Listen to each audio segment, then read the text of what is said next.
가끔 여자아이들끼리 자기 집 강아지가 더 예쁘다고 다툴 때가 있습니다. 우리 집 강아지가 더 예뻐. 아니야, 우리 집 강아지가 더 예뻐. 이러면서 여자아이들이 막 말다툼을 하는데 그것은 아무 소용이 없습니다. 왜냐하면 예쁜 강아지는 안 무는 강아지가 예쁜 강아지인 겁니다. 나쁜 강아지는 뭡니까?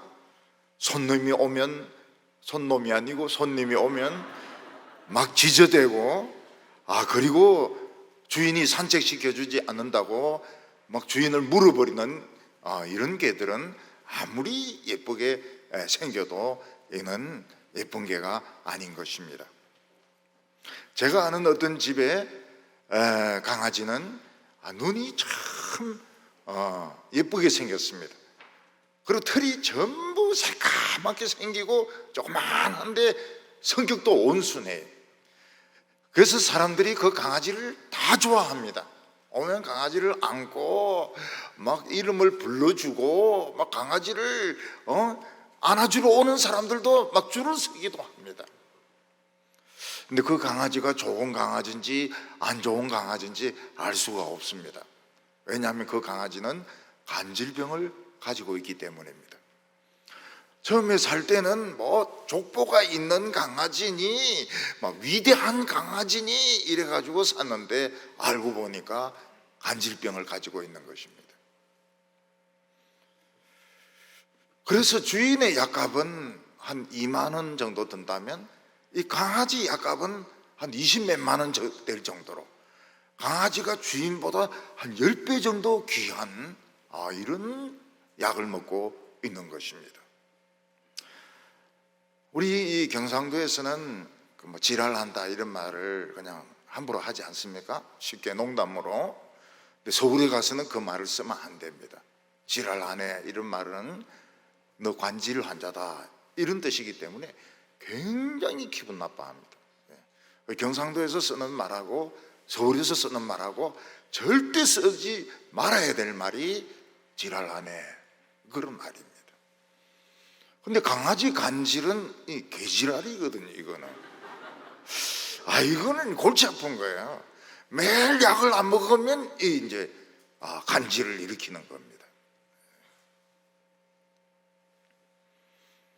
저는 원숭이를 좋아하지 않습니다.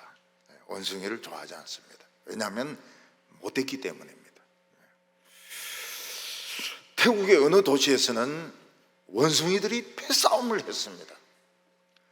절파 원숭이들과 도시파 원숭이들이 패싸움을 했는데 전에는 절파가 괜찮았는데 이 코로나가 오니까 그 손님들이 절에 안 오는 겁니다.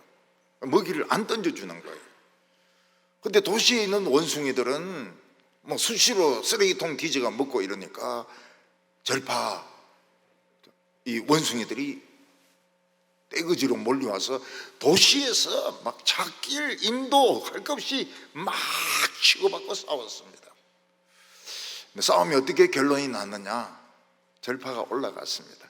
절파가 지고 올라갔습니다.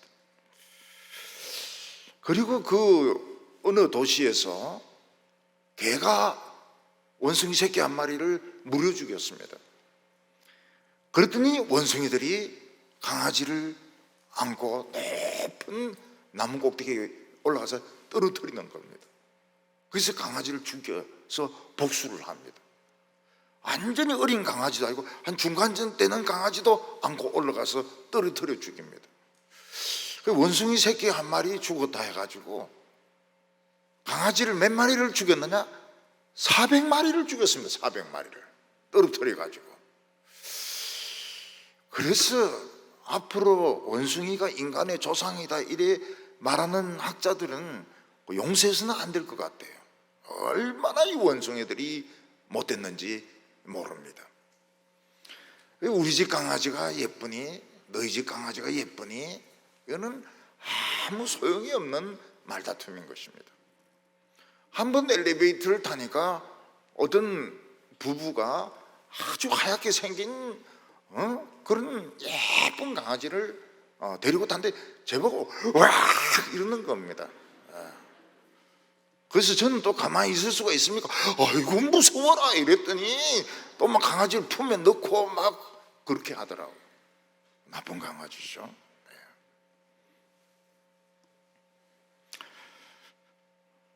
미술을 전혀 모르는 사람이 피카소의 미술이라든지 또는 추상화를 가지고 이렇게 저렇게 막 이야기하는 것은 아무 소용이 없습니다. 왜냐하면 그린 사람인데 물어봐도 뜻이 없어요. 요즘 미술의 특징이 무엇인가 하면 무슨 의미, 뭐 얼굴을 그린다, 경치를 그린다 이런 것보다는 색상을 나타내고 또 그 방법, 재질, 그래가 뭐 다리미질을 하기도 하고 붙이기도 하고 뭐 이렇게 쓰기 때문에 이 그림은 무슨 의미를 가지고 있나요? 이런 말은 아무 의미가 없는 것입니다. 그래서 추상화를 볼 때는 그냥 보고 뭐 아는 듯이 고개를 끄덕끄덕하고 그냥 가면 이 사람이 다른 사람이 보기에 미술을 잘하는 사람처럼 보입니다. 근데 거기 대놓고 뭐가 어떻고 이렇게 이야기하면 무식이 폭로가 되는 겁니다. 우리 성도님들은 미술을 볼 때 물어보지 마세요. 이게 무슨 뜻이냐 물어보지 말고 그냥 고개 끄덕끄덕하고 그냥 지나가면 되는 겁니다. 신학 과목 중에서 변정학, 아폴로기아라는 과목이 있습니다. 그 과목은 기독교가 왜 옳은가, 왜 참된가 하는 것을 변명하는 이런 학문입니다. 옛날에는 사람들 중에서 예수님이 십자가에 못 박혀 죽었다가 부활한 것이 아니고 여자들이 무덤을 잘못 봤다, 이렇게 주장하는 사람들이 있었습니다. 그래서 무덤을 잘못 볼 리가 없다 하는 것을 변증하는 것이 변증한 것입니다. 그리고 예수님이 죽었다가 부활한 것이 아니고 덜 죽었는데 이 무덤에 넣었다가 살아났다. 그 모든 성경을 의심의 눈으로 보는 사람들이 많이 있었습니다. 그런 사람들에게 왜 예수가 완전히 죽은 것이 아니라는 게 틀렸느냐 하는 것을 이제 변정하고 변명하는 것이 아폴로기아, 변정학인 것입니다. 사도 바울은 디모데에게 그런 논쟁을 하지 말라고 말하고 있습니다. 왜냐하면 그건 아무 유익이 없고 그런 의심을 하는 자들만 스스로 망할 뿐이라고 이야기를 했습니다. 그런데 이런 말다툼을 하지 말라는 중요한 이유가 있습니다. 우리 생각에는 뭐 이단들이 틀렸으면 신천지하고 막 싸워가지고 논쟁해서 이기고 그리고 또 다른 이단들하고 막 논쟁해서 싸워서 이기고 이래야 될 것 같은데 그래 하지 말라는 겁니다. 그게 중요한 이유가 있습니다. 핵심적인 이유가 있습니다. 그거는 뭔가 하면 진리는 이미 승리했기 때문에 논쟁할 필요가 없는 것입니다. 권투시합에서 이긴 사람이 챔피언이 논쟁할 필요가 없습니다. 전쟁에서 이긴 사람이 논쟁할 필요가 없습니다. 성경의 진리는 승리했기 때문에 그런 의심하는 사람들과 논쟁할 필요가 없는 것입니다. 오늘 첫 번째는 그 당시 기독교에 대한 주로 도전이 한 3가지 방향에서 왔다는 것입니다. 기독교의 핵심이 무엇입니까? 예수는 하나님의 아들이다. 그리고 십자가에 내 죄를 대신해서 십자가에 못 박혀 죽은 것을 믿으면 영생을 받는다. 이게 기독교의 핵심입니다. 그런데 이 당시 기독교에 대한 도전은 3가지 방향에서 왔습니다. 하나는 무엇인가 하면 유대교입니다. 유대교는 1500년이나 된 역사를 가지고 있었고 유대교는 구약 성경을 가지고 있었고 제사제도를 가지고 있었습니다. 근데 기독교는 갓생긴 종교고 예수가 하나님의 아들이고 십자가에 못 박혀 죽었다가 살아나셨다는 것은 1500년 된 유대교에 비하면 논리적으로 굉장히 약한 그런 신앙이었던 것입니다. 그래서 이 유대교의 관계가 굉장히 어려운 문제였습니다. 시험에 넘어간 사람도 많습니다. 또 하나는 그리스 철학의 도전이었습니다. 옛날 지성인들은 공부를 어디서 했는가 하면 아테네에서 했습니다. 아테네가 1차 대학이라면 아테네에 갈 수 없는, 실력이 안 되는 사람은 로도섬이라는 데 유학을 갔습니다. 그래서 아테네, 로도섬 이렇게 그리스로 유학한 사람들을 지성인이라고 쳐주었습니다. 로마인들도 마찬가지입니다. 로마인들도 나이가 되면 그리스로 유학을 떠났습니다. 그래서 최고로 똑똑한 사람이 누군가 하면 소크라테스의 제자들, 플라톤이나 아리스토텔레스의 제자들에게서 공부한 사람들, 수사학을 배우고 철학을 배운 사람들, 논리학을 배운 사람들, 이 사람들이 최고의 지성인들이었고 이들은 이제 로마에 돌아와서 교수 노릇을 했던 것입니다. 줄리어스 시저는 젊었을 때 그냥 방탕하고 바람 피우고 그런 알려지지 않은 사람이었습니다. 이 사람이 아테네로 유학하려니까 실력이 딸려가지고 로드섬으로 유학을 떠났습니다. 근데 로드섬에 도착하기도 전에 해적에게 붙들려가지고 인질이 되었습니다. 줄리어스 시저가. 그래서 이 해적들이 상당히 비싼 몸값을 내놓으라 이렇게 요구하니까 줄리어스 시저는 그걸 배로 올렸습니다. 배로. 야, 내 몸값이 그거밖에 안 되냐? 내 이 정도 몸값은 내겠다. 왜 줄리어스 시저가 이렇게 자기 몸값을 올렸는가 하면 몸값이 비싼 사람은 못 건드리거든요.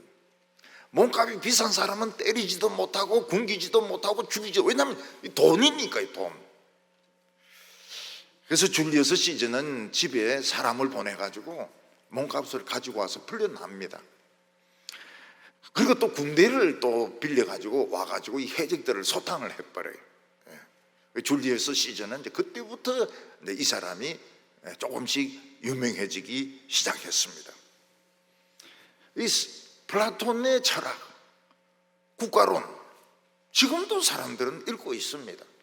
소크라테스의 변명, 제가 생각하는 변명 중에는 최고로 잘된 변명 같아요. 정말 잘된 변명입니다. 그리고 아리스토텔레스의 이 철학, 이거는 아라비아로 쫓겨갑니다. 플라톤의 밀리가 아라비아로 밀려간데 아라비아에서 엄청난 학문의 발달이 일어나게 됩니다. 이게 이제 이탈리아로 넘어와 가지고 문의 부흥을 일으켰는데, 르네상스를 일으키는데 기여를 하게 되고 파리 대학이나 이런 대학들이 생기게 되는 그 원인들이 아리스토텔레스의 철학에 있는 것입니다. 그리고 또 하나의 도전은 영지주의라 해서 노시즘입니다. 노시즘, 영지주의는 플라톤의 철학과 기독교를 짬뽕시킨 짬뽕 종교입니다. 그들은 예수를 믿기는 하는데 예수가 몸을 가졌다는 건 믿지 않습니다. 왜냐하면 그리스 철학은 이성은 숭고하고 육체는 영혼의 감옥이다, 나쁜 것이다, 타락한 것이다 이렇게 믿었기 때문에 하나님의 아들이 육신을 입고 이 세상에 오고 육신을 가지고 부활했다는 것을 영지주의자들은 믿지 않는 것입니다. 사도 바울은 이런 사람들과 논쟁하지 말라고 말하고 있습니다. 14절에 나는 그들로 이 일을 기억하게 하여 말다툼을 하지 말라고 하나님 앞에서 엄히 명하라. 이는 유익이 하나도 없고 도리어 듣는 자들을 망하게 함이니라. 우리 생각으로는 이 잘못된 이단에 빠진 사람들 막 논쟁을 해서 한 명이라도 건져서 구원받게 해야 될 텐데, 사도 바울은 그렇게 하지 말라고 하는 것입니다.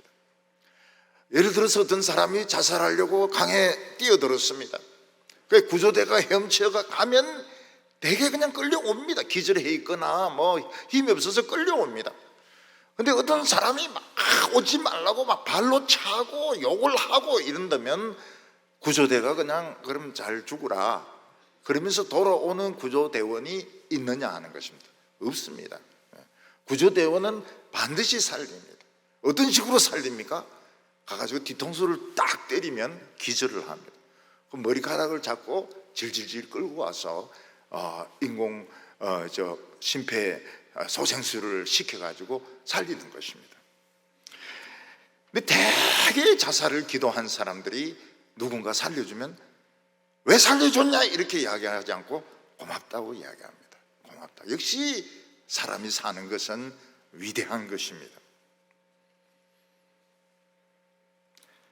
근데 왜 사도 바울은 이런 잘못된 이론에 빠진 사람들을 논쟁을 해가지고 그냥 한 명이라도 건지려고 하지 않고 아예 말다툼을 하지 말라, 논쟁을 하지 말라 그렇게 말씀하셨을까요? 그것은 진리가 이미 승리했기 때문입니다. 진리는 이미 이겼기 때문에 논쟁할 필요가 없는 것입니다.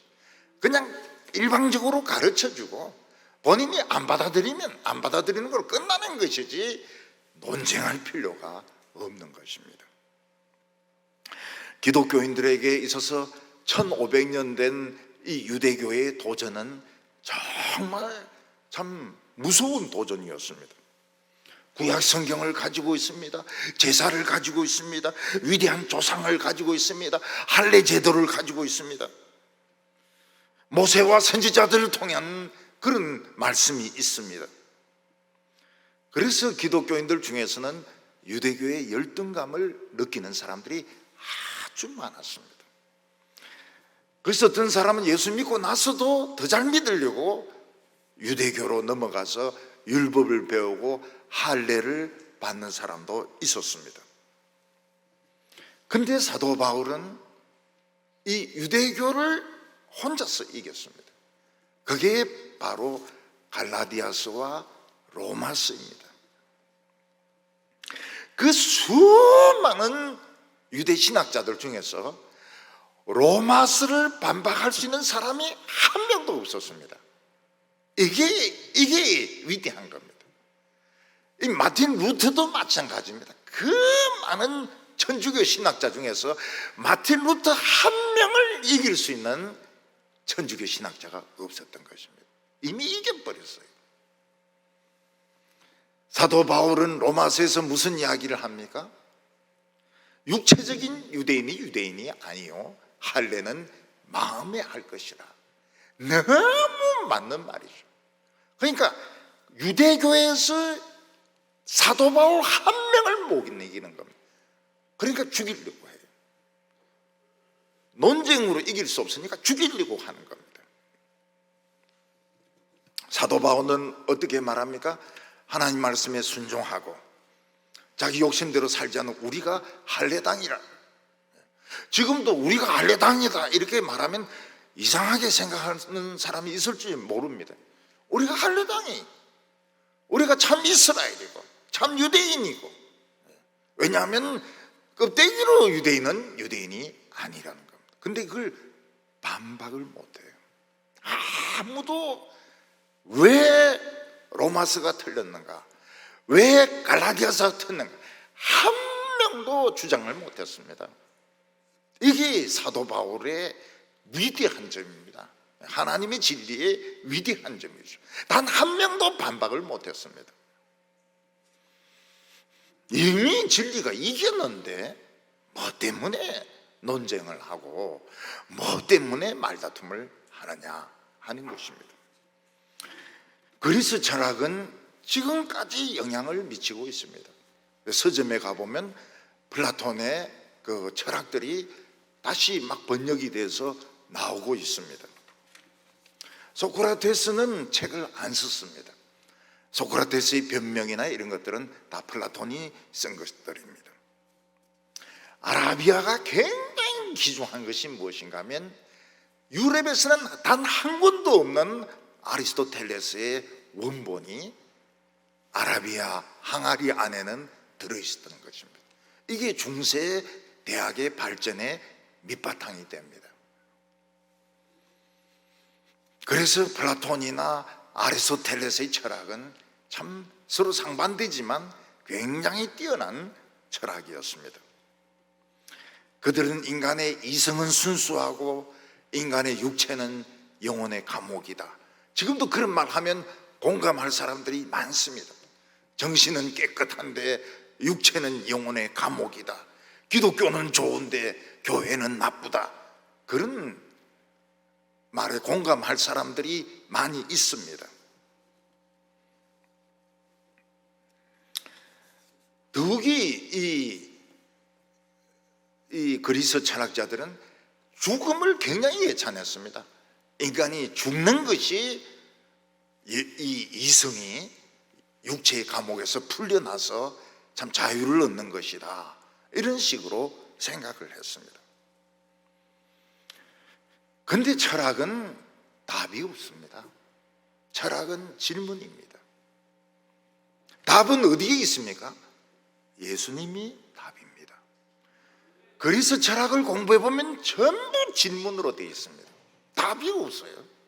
그래서 소크라테스는 뭐라고 해요? 자기는 한 사람도 가르친 사람이 없다는 겁니다. 질문만 제기했지, 질문만 제기했지 자기는 답이 없다는 거예요. 근데 예수님은 자신이 답이라고 이야기했습니다. 나는 길이요 진리요 생명이니 나로 말미암지 않고는 아버지께로 갈 자가 없느니라. 소크라테스의 책을 읽어보고 요한복음을 읽어보면 성경이 답이란 것을 알 수 있습니다.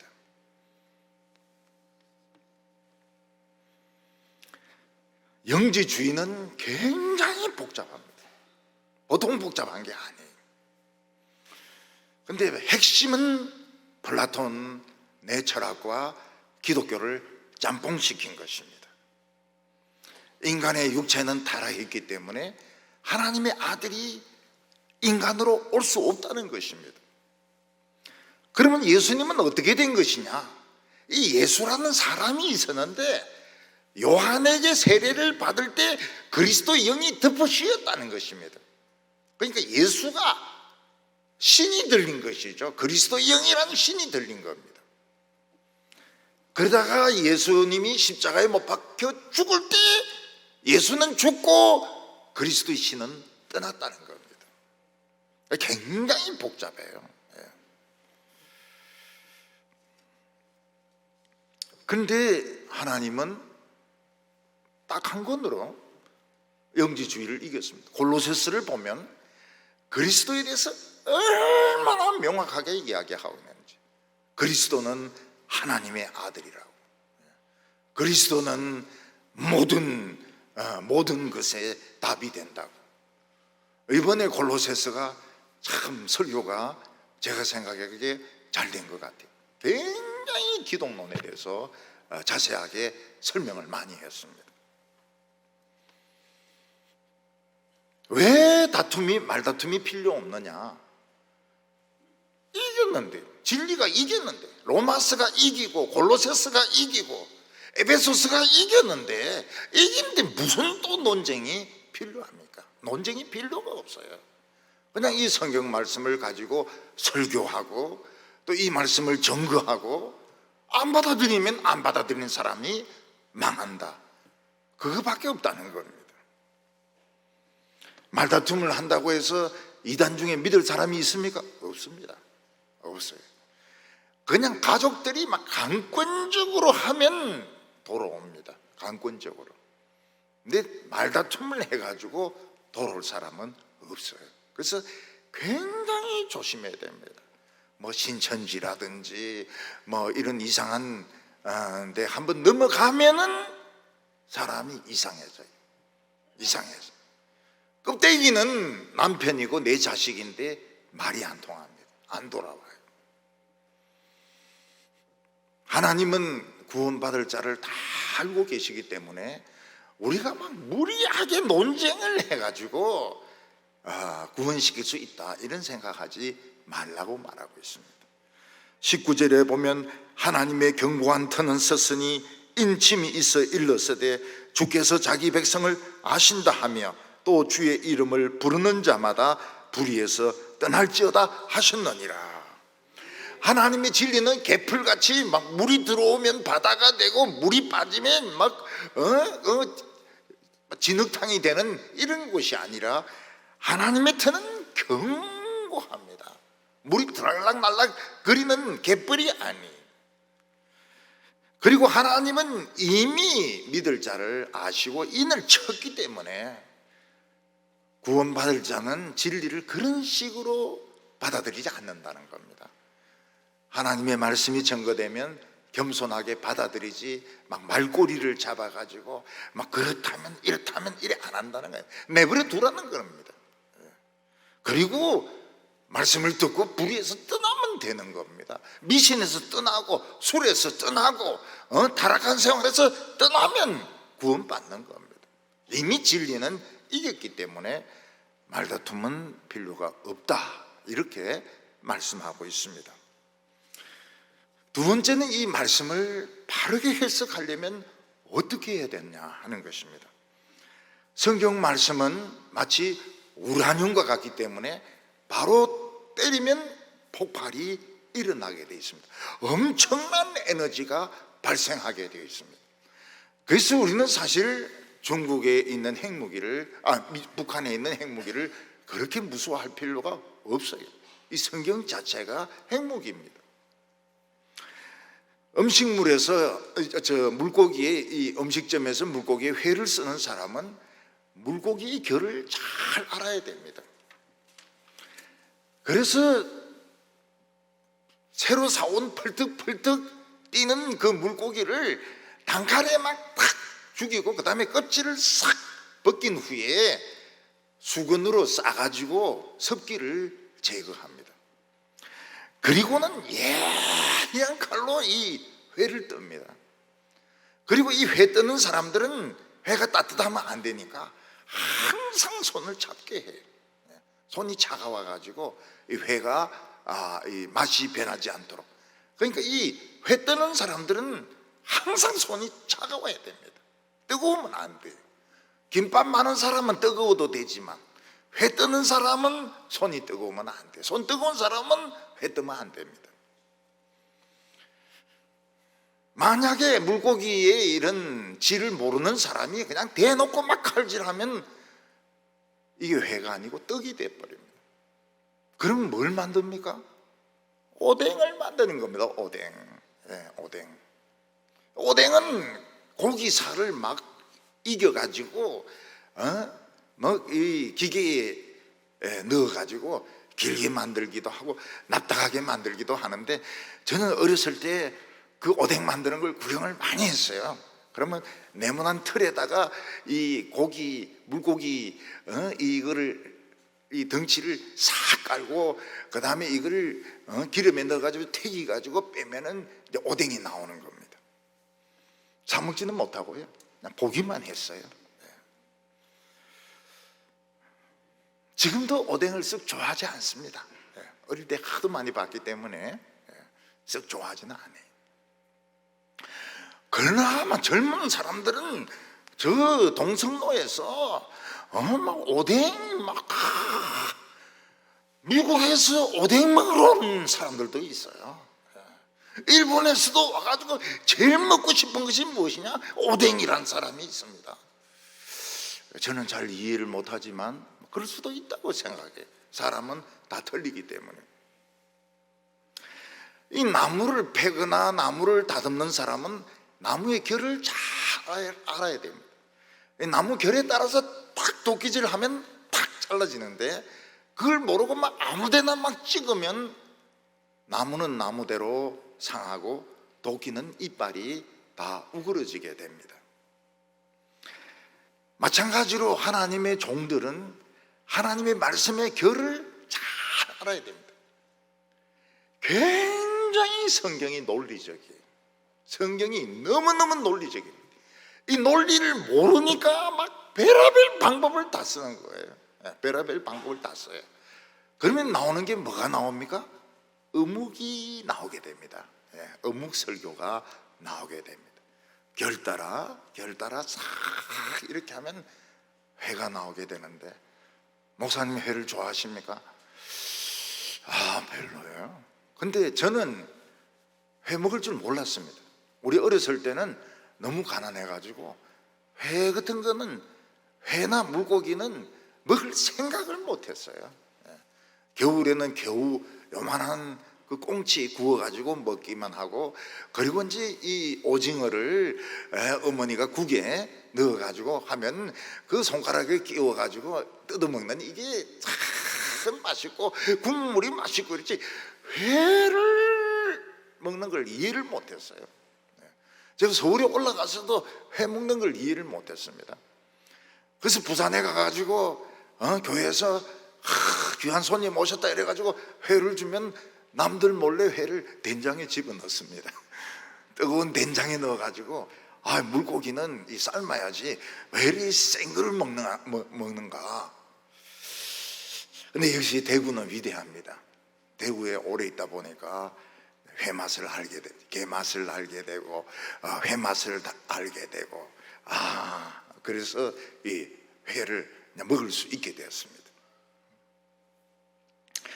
하나님의 말씀의 종들은 말씀의 결을 잘 알아야 됩니다. 그 결에 따라 싹 이렇게 해야 말씀이 손상되지 않고 딱 소리 나면서 폭발이 일어나고 엄청난 에너지가 발생하게 되는 것입니다. 교인들의 마음이 시원해지고 따뜻해지고, 그리고 자신감을 가지게 됩니다. 15절에 너는 진리의 말씀을 옳게 분별하여 부끄러울 것이 없는 일꾼으로 인정된 자로 자신을 하나님께 드리기를 힘써라. 이 성경을 이해하기 위해서 학자들은 막 7년 8년 헬라어, 그 다음에 그 히브리어 막 공부를 하고 막 구조 분석을 하고 뭐 별의별 연구를 다 합니다. 그래도 시원하지가 않아요. 무리가 많아요.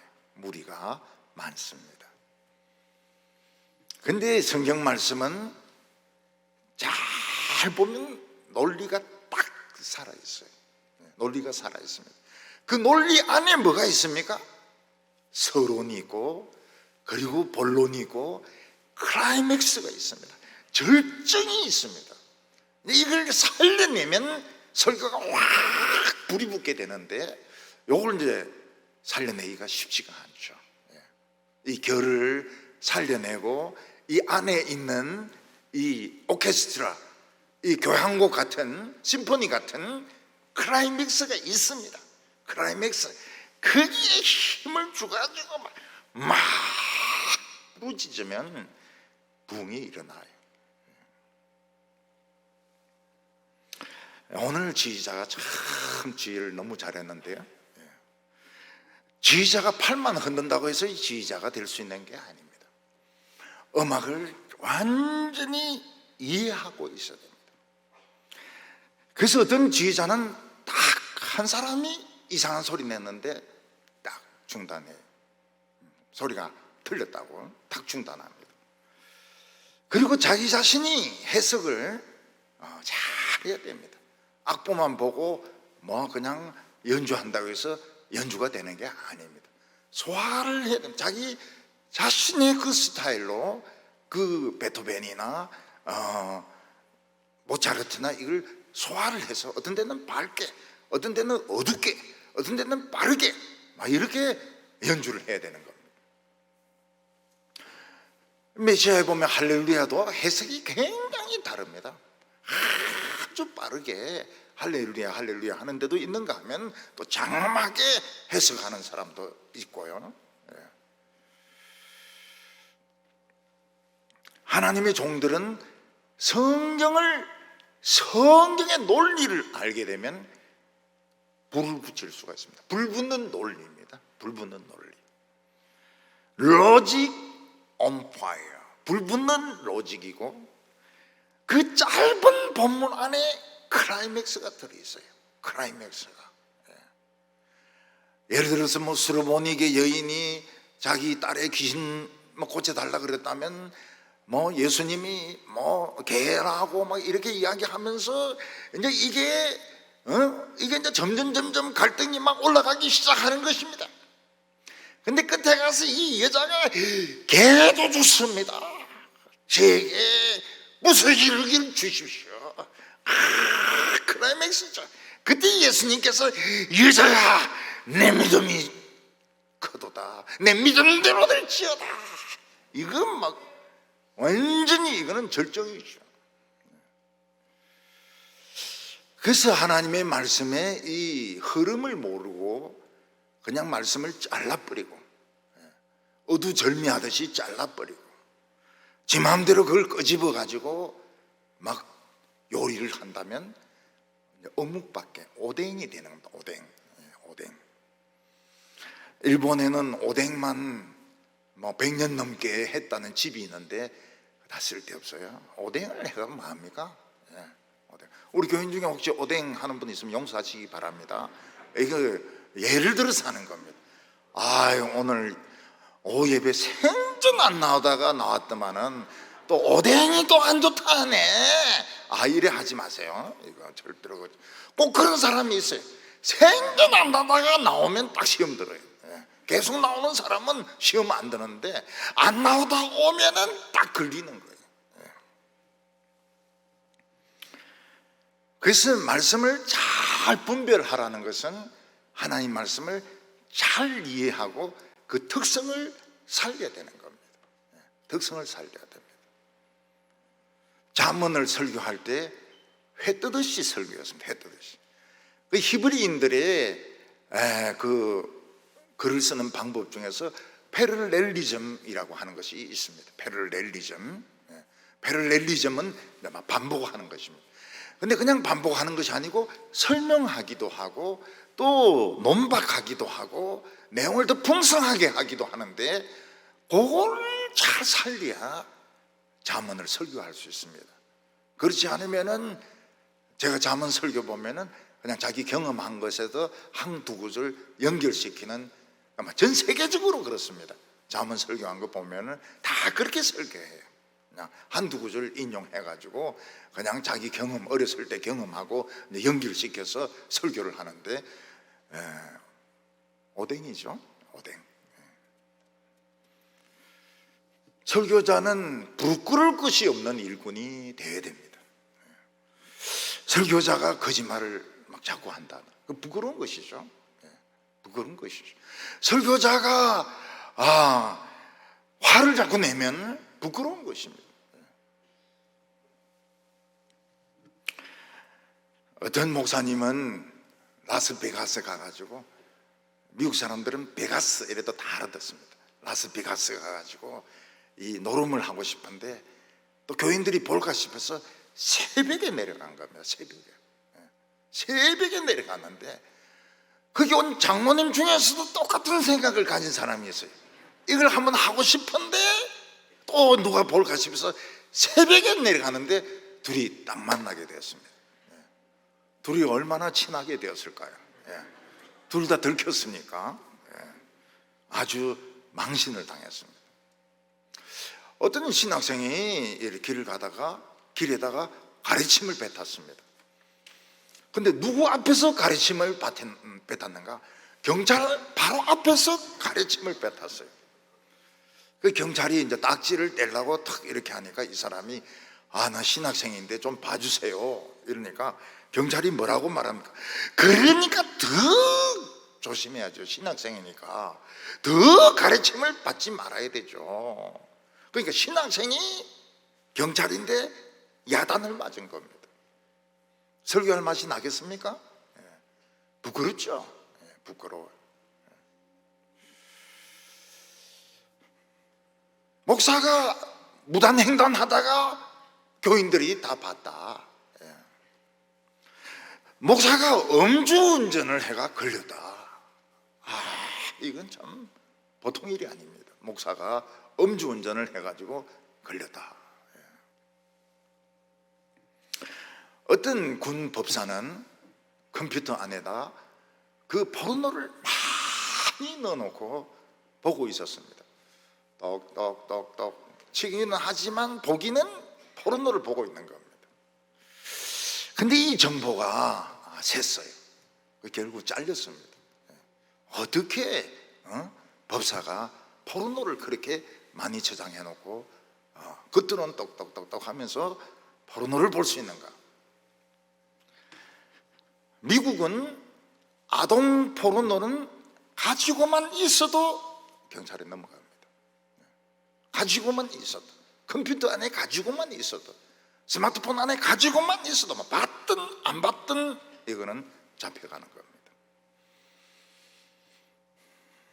그러나 우리도 다 인간이기 때문에 유혹을 받습니다. 죄의 유혹을 받습니다. 돈의 유혹을 받습니다. 이성의 유혹을 받습니다. 죄의 호기심이 있습니다. 그래서 우리는 자꾸 회개하는 수밖에 없어요. 자꾸 회개해야 됩니다. 다윗이 옥상에서 이랬다가 여자가 모욕하는 걸 봤습니다. 그거 가지고 죄라고 안 합니다. 우연히 봤는데, 여자 모욕하는 걸 봤는데 왜 여자가 나체를 받느냐? 그래서는 죄다, 그렇게는 안 합니다. 또 여자가 너무 이쁘게 생겨서 저녁에 불러서 뭐 식사 한번 했다, 그래서 죽일 놈 살릴 놈 안 합니다. 다윗이 인간이기 때문에 설사 그 여자와 한번 잤단 말이죠. 남편 불러가지고 내가 정말 부끄러운 짓을 했다, 이만저만 하고 자네는 진짜 전쟁터에 가서 목숨을 걸고 싸우는데 왕인 내가 정말 정욕을 못 참아서 죄를 범했다. 만약 솔직하게 이야기했더라면 막 굉장히 그 남자가 실망을 하고 왕에 대해서 실망을 하고 화가 나고 막 그랬겠지만은 용서 못할 죄는 아니라고요. 근데 다윗은 죄를 은폐시키고 그 남편을 제일 격전지에 보내가지고 죽여버립니다. 용서받을 수 없는 죄입니다. 원래 이거는 용서할 수 없는 죄입니다.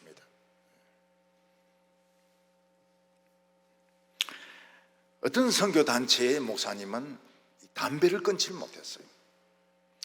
그래서 이제 화장실에서 담배를 피우는데 직원 하나가 이걸 알한 겁니다.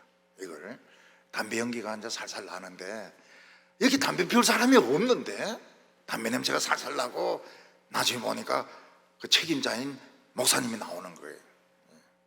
그 목사님이 봤어요. 직원을 봤어요. 그래 그냥 넘어가고 뭐 그랬으면 되는데 이 사람을 잘라버렸습니다. 딴 이유를 들어가지고 무능하다 이런 이유를 들어가지고 이 사람을 퇴사를 시켜버렸어요. 이 사람이 가만히 있습니까? 이사들인데 가서 이야기를 하는 거예요. 내가 잘린 것은 실력이 없어 잘린 것이 아니고 담배 피우는 걸 내가 봤기 때문에 잘렸다. 이사회가 앉아 덜끓은 겁니다. 덜끓었어요.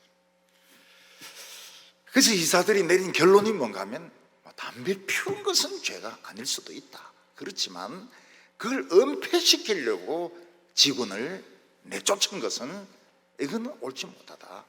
당신 나가야 된다.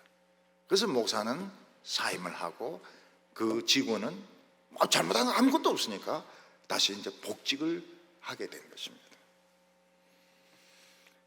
그래서 이 목사는 잠깐 부끄러움이 없어야 됩니다. 부끄럽지가 않아야 돼요. 근데 우리는 부끄럽습니다. 부끄러운 짓을 많이 합니다. 그래서 막 늘 회개해야 됩니다. 시간만 나면 회개해야 됩니다. 그리고 절대로 자기 자신을 잘났다고 생각하지 말고 고개 쳐들지 말고 고개 숙이고 남이 무슨 욕을 하더라도 달게 받고 그래 나는 욕먹을 녀석이야 이러면서 욕해줘서 감사합니다 이러면서 회개하는 마음으로 살면은 죽일 놈 살릴 놈 합니까? 예. 오히려 막 더 고개 뻣뻣하게 세우고 막 권위적이고 막 으르렁거리고 뭐 이렇게 하니까 하나님이 보시기에 실망스러운 것입니다. 좀 겸손하면 좋을 텐데. 얼마 전에 서울역 지하 주차장에서 제가 다른 사람의 차를 탔는데 이게 옆에 있는 미니 쿠퍼에 딱 가였어요. 그러니까 막 여자가 막 젊은 분이 온갖 욕을 다 하더라고요. 온갖 욕을 다 해요. 그러니까 그 운전한 분이 저 여자가 이분이 누군지 알았더라면 뭐 진짜 참 놀랄 낀데 막 이러더라고요. 근데 저는 감사했어요. 욕해줘서 감사하다고. 안 그래도 요즘 욕 좀 드려야 되는데 욕을 해줘서 고맙다고. 근데 온갖 욕을 다 하더라고요. 자신을 하나님께 드리기를 힘쓰라고 했습니다. 우리는 편한 것을 좋아합니다. 먹고 자고 텔레비전 보는 것을 좋아합니다. 그런데 우리는 우리 몸을 하나님께 드리기를 힘써야 됩니다. 예배를 드려야 됩니다. 예배를 드려야 돼요. 몸을 하나님께 바치는 겁니다. 마음을 하나님께 바쳐야 되는 겁니다. 성경을 읽어야 됩니다. 찬양대를 해야 됩니다. 주일학교 봉사를 해야 됩니다. 얼마 전에 신문을 보니까 여자 의사가 한평생을 노숙자 치료를 위해서 한평생을 보내었습니다. 냄새나는 노숙자. 어떤 데는 막 멱살을 잡기도 하고 어떤 데는 막 머리카락을 잡기도 하고. 근데 자기는 좋다는 거예요. 이게 좋다는 거예요. 돈만 벌어도 이게 좋다는 거예요. 야, 위대한 여자 의사구나. 굉장히 존경스러운 마음을 가졌습니다. 그래서 자기 자신을 자꾸 들이도록 힘쓰라는 거예요. 폼을 잡고 막 권위적이고 이러지 말고 그냥 굉장히 빨리 움직이라는 거예요. 쓰레기 있으면 딱 줍고 뭐 남이 뭐 필요로 하면 뭐 필요하십니까? 딱 이렇게 하고 성가대도 하고 주일학교도 하고 막 자관자기를 드리라는 거예요. 오늘 이게 세 번째로 보면 이 망령된 말을 하는 자들을 조심해라 이렇게 말하고 있습니다. 이 망령된다고 하는 것은 이 하나님에 대하여 농담을 하는 것입니다. 하나님의 말씀을 가지고 농담을 하거나 또는 예수님의 이름, 하나님의 이름을 가지고 농담하는 것을 망령되다고 말을 합니다. 16절과 17절 보면 망령되고 헛된 말을 버리라. 그들은 경건하지 아니함에 점점 나아가나니 그들의 말은 악성 종량이 퍼져감과 같은데 그 중에 후메네오와 빌레도가 있느라. 이 망령된 말 중에 하나가 뭔가 하면 예수는 하나님의 아들이 아니고 피조물이다 하는 주장이 있었습니다. 성경에 보면 예수님이 제일 먼저 지음받았다 하는 말씀이 나옵니다. 그러니까 그 성경 말씀을 가지고 뭐라고 말? 예수님이 먼저 지음을 받았으니까 없었을 때가 있었다. 그러니까 예수는 제1 피조물이지 하나님의 아들이 아니다. 이렇게 주장하는 사람들이 있었습니다. 그들이 이제 망령된 자들입니다. 하나님의 아들이 만들어졌다고 하는 것은 우리하고는 개념이 틀립니다. 정말 영원 전에 어느 순간 아들은 아버지로부터 나오셨던 것입니다. 이 우리가 만들어진 것하고는 차원이 틀립니다. 우리는 엄마가 아기를 낳았다 이렇게 말하고 기술자가 자동차를 만들었다 이렇게 말합니다. 낳았다고 하는 것은 똑같은 것입니다. 만들었다고 하는 것은 피조가 된 것입니다. 예수님께서는 하나님으로부터 나오셨습니다. 그리고 예수님은 우리를 만드셨습니다. 우리는 피조물입니다. 예수님은 우리를 설계하셨기 때문에 뇌나 안에 있는 오장육부나 근육이나 뼈를 예수님이 설계를 했기 때문에 너무너무 잘 알고 계십니다. 그래서 예수님은 모든 병을 다 고치셨습니다. 귀신 들린 자들을 고쳐주셨습니다. 우리는 자기 몸이라도 자기 몸을 너무 모릅니다. 심장이 어떻게 되어 있는지, 심방, 심실 이런 거 아무리 배워도 모릅니다. 그리고 몸 안에 있는 이런 작용들 전혀 모르죠. 근데 한번 많이 아파가지고 막 고민을 하고, 이 의사의 말을 들어보고 저 의사의 말을 들어보고 약을 먹어보고 실패하기도 하고, 그러면은 무슨 이야기를 합니까? 야, 내 몸이지만 너무 내 자신을 몰랐구나. 너무 몰랐구나. 건강이 좋은 사람은 막 무리를 합니다. 무리 좋지가 않아요. 무리하면 죽습니다. 적당해야 돼. 적당해야 돼. 너무 잘하면 안 됩니다. 너무 잘하면 죽어요. 적당해야 살 수 있습니다. 몸이 그렇게 돼 있습니다. 무리해가지고 너무 잘하면 이게 이제 결국은 반작용이 오게 되는데, 이게 호르몬의 어떤 결핍에 영향을 주기도 하고, 이게 결국 암을 만들기도 하고, 이게 결국은 스트레스를 주게 되어서 결국은 이게 우울증이나 공황장애 같은 거 가지고 와서 결국은 죽는 것입니다. 그래서 보면은 그냥 평범한 사람이 제일 좋아요. 너무 똑똑한 사람보다 평범한 사람이 너무 좋고, 목회자들 중에서 큰 교회 목회하는 사람들은 전부 안 좋습니다. 굉장히 그건 무리입니다. 무리. 교인들 그냥 조금 모이고 그냥 같이 웃고 같이 울고, 이게 목회를 잘하는 것이지, 큰 교회 목회는 전부 나중에 병들어 죽습니다.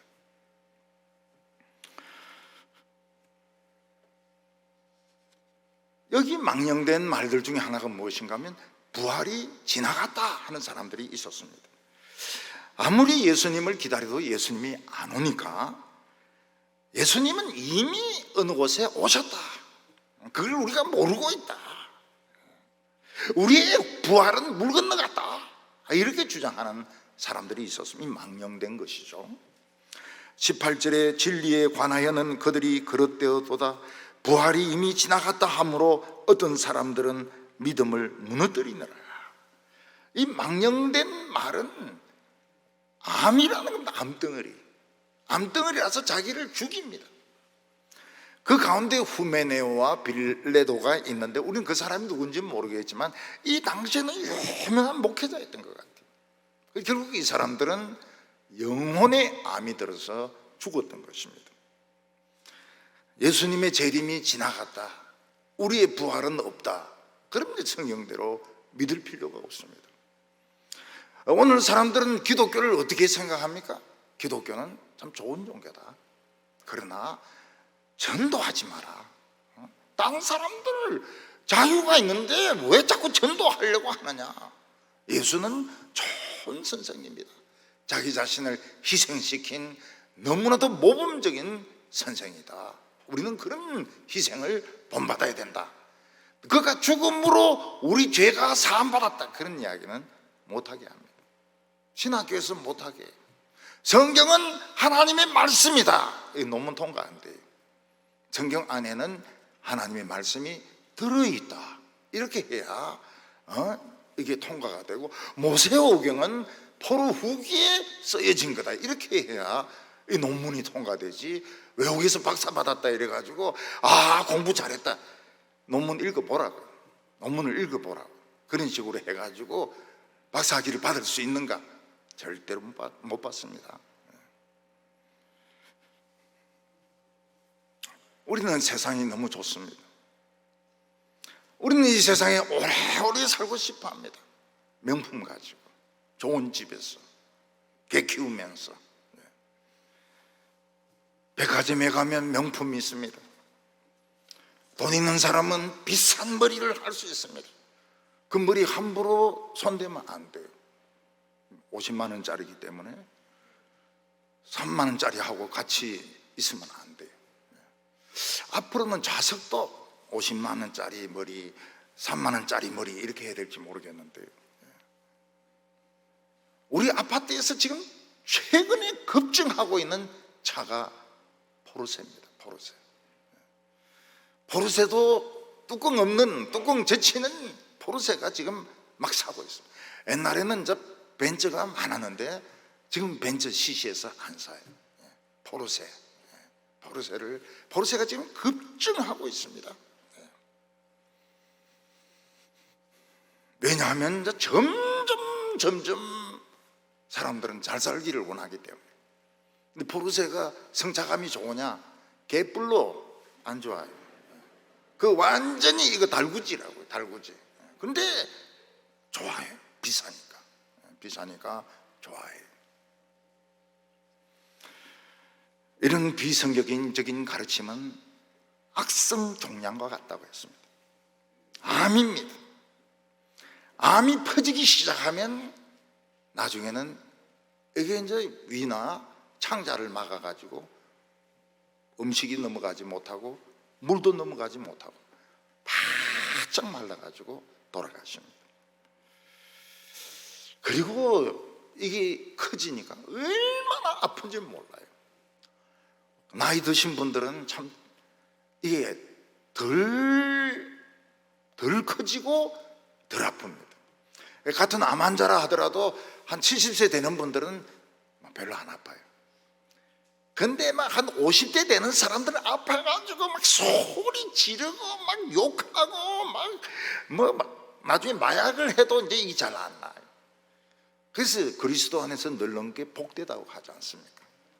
암도 안 퍼져요. 이게 늙어가지고 세포가 늙어가지고 암도 안 퍼지고 별로 아프지도 않고 그냥 그래요. 근데 한 50대 된 사람들 막 술 마시고 막 이래가지고 간이 막 암이 된 사람들은 아파가지고 죽습니다. 아파가 죽어요. 굉장히 아픈, 잠을 뭐 이쪽이나 저쪽에 다 못 자지만은 아파 죽어요. 성경적이지 않는 가르침은 발암물질입니다. 발암물질이 들어있는 음식을 먹거나 공기를 흡입하면 암이 생깁니다. 폐암이 생기고 식도암, 위암, 대장암이 생깁니다. 요즘 생선들이나 고기 같은 거 새까맣게 탄 부분들은 사람들 안 먹습니다. 옛날에는 아까워서 그것도 다 먹었는데 요즘 안 먹습니다. 왜냐하면 발암물질이거든요. 발암물질이기 때문에 탄 생선, 탄 육류는 안 먹습니다. 전에 어떤 분은 보니까 그 돼지고기 기름을 그렇게 좋아해요. 그래서 불판 위에다가 돼지기름을 녹여가지고 거기서 김치를 비벼가지고 너무 맛있게 먹는데 저도 그래 먹어보니까 맛있어요. 얼마 뒤에 그분은 심장마비로 죽었습니다. 돼지기름 때문에. 성경에서 벗어나면 악성종양이 생기게 됩니다. 고치기 어려워요. 폭발적으로 자라면서 경건치 않은 쪽으로 막 달려가게 됩니다. 자동차가 아무리 포르쉐고 벤츠라 하더라도 차선을 이탈하면 벽을 들이받고 뒤집어져서 죽게 되어 있습니다. 후메네오와 빌레도는 그 당시 유명한 목회자이고 인기를 끄는 사람들이었지만 그들은 결국은 탈선해서 뒤집어져 가지고 죽은 사람들입니다. 지금 우리는 그런 사람들을 많이 보게 됩니다. 우리 주위에도 성경을 자기 멋대로 요리해 가지고 그냥 오뎅을 최고급 요리라고 막 주는 사람들 많이, 사람들은 막 맛있어서 죽습니다. 네? 한국에 가면 오뎅을 먹어야 된다. 한국 오뎅, 일본에서도 오뎅은 먹어도 괜찮지만 진리에서 벗어난 설교는 발암물질입니다. 우리는 하나님의 진리를 아주 조심스럽게 다루고 이 진리를 잘 들을 수 있는 귀가 있어야 됩니다. 진리가 들어오면 그냥 아멘 하면 되는 거예요. 아멘. 딴 말이 필요 없습니다. 아멘. 그렇게 해서 다 주님의 나라에 축복받는 우리 성도들 다 되시기를 바랍니다. 기도드리겠습니다. 사랑이 많으신 하나님 아버지, 우리에게 위대한 진리를 주셨음을 감사합니다. 이 세상에 많은 거짓 이론들이 있지만 이미 진리는 승리했습니다. 우리는 그냥 이 말씀을 믿으면 됩니다. 이 말씀을 붙들고 나가면 됩니다. 하나님, 저희들에게 믿음을 더하여 주시옵소서. 우리는 인간이기 때문에 너무너무 부끄러운 일들이 많습니다. 주님이시여 저희들을 불쌍히 여겨주셔서 우리의 허물을 덮어주시기를 원합니다. 예수님 앞에 섰을 때 정결케 될 수 있도록 예수님의 피로 매일매일 씻어 주시옵소서. 예수님의 이름으로 기도하옵나이다. 아멘.